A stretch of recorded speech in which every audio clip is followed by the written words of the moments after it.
Qurilishda eng tekshirish kerak bo'lgan hujjat bu GASN.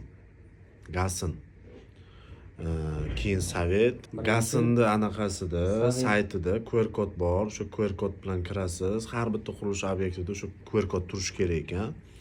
Va o'sha QR kod skaner qilsangiz, siz qurilish qachon tugab, qachon topshirilishi kerakligigacha minut sekund ketar ekan. Ko'rsatib turar ekan.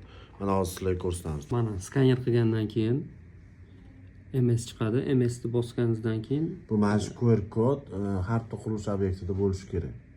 Mana bu yerda kuni 378 kun. 378 kundan keyin qurilish tugab topshirilishi kerak. To'g'rimi desak? Albatta, shuni ostida mana qarasangiz, manzil deb yozgan yonida o'sha lokatsiyasi berilgan bo'ladi. Shuni ustiga bitta bossangiz, sizga qayerda qurilish bo'layotganini ko'rsatadi mana. Mana. Ko'rdingizmi? Shuni tagida esa ekspertiza xulosasi hamda sovet xulosalari bo'ladi. Bularni ham ustiga bitta bossangiz ochib beradi bularni ham mana. Ekspertiza xulosasi. Qisqasi do'stlar, eng tekshirish kerak bo'lgan hujjat bu GASN hujjati.